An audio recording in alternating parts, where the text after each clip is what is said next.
یہ دیکھ لیں، یہ دیکھ لیں کیا ہے، یہ کیا ہے؟ تعویذ ہے نا، تعویذ ہے۔ یہ انڈیا پاکستان میں عام ہے۔ اس کو لوگ کیا کہتے ہیں کہ اس میں قرآن مجید ہے، حالانکہ قرآن مجید کی آیت اس میں نہیں ہوتی عام طور سے۔ ہم نے کھول کے دیکھا ہے، قرآن کی آیت نہیں نکلی، پہلی بات۔ دوسری بات، اگر قرآن کی بھی آیت ہے تو کیا قرآن کی آیت لٹکانے سے فائدہ ہے یا قرآن کی آیت پڑھنے سے فائدہ ہے؟ دعائیں لٹکانے سے فائدہ ہے یا دعائیں پڑھنے سے فائدہ ہے؟ بولیے۔ اگر کوئی کہتا ہے نہیں یہ قرآن لٹکانے سے فائدہ ہے، تو قرآن کو اللہ نے شفا کہا، تو اس کو اگر لٹکانے سے فائدہ ہے تو اللہ نے شہد کو بھی شفا کہا ہے نا، تو شہد کو لٹکا لیا جائے تو فائدہ ہوگا یا شہد کو کھائیں گے تو فائدہ ہوگا؟ زمزم پانی کو نبی صلی اللہ علیہ وسلم نے شفا کہا، زمزم پانی کو لٹکائیں گے تو شفا ہوگا یا یہ کہ پئیں گے تو شفا ہوگا؟ تو اسی طریقے سے قرآن پڑھیں گے تو شفا ہوگا، قرآن دعائیں پڑھیں گے تو شفا ہوگا، لٹکانے سے شفا نہیں ہے۔ نبی علیہ السلام جب کسی مریض کے پاس جاتے تو دعا کرتے، اللہم رب الناس اذهب الباس اشفی انت الشافی لا شفاء الا شفاؤک شفاء لا یغادر سقما۔ نبی علیہ السلام اس مریض کے لیے دعا کرتے تھے، اس کو تعویذ نہیں دیتے تھے کہ لٹکا لو، ہے کہ نہیں؟ تو اس طریقے سے قرآن کے پڑھنے سے شفا ہے، قرآن دعائیں پڑھنے سے شفا ہے، لٹکانے سے شفا نہیں ہے میرے بھائی۔ اس لیے یہ سب کام نہیں کرنا میرے بھائی۔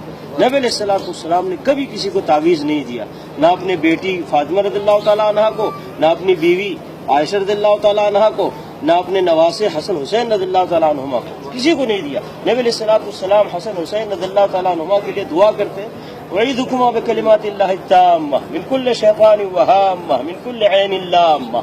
نبی علیہ السلام اس طرح دعا کر کے حسن حسین کے لیے دعا کیا کرتے تھے، کیوں نہیں ان کو تعویذ گلے میں ڈال دیتے؟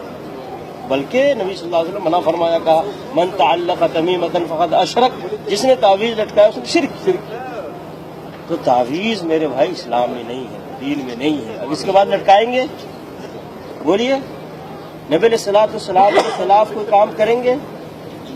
نہیں کریں گے نا، نہیں کریں گے نا، کیوں نہیں بول رہے؟ یعنی نبی صلی اللہ علیہ وسلم مخالفت نہیں کریں گے نا، تو اس میں تعویذ بھی پہننا نبی صلی اللہ علیہ وسلم کی مخالفت ہے۔ کریں گے یہ مخالفت؟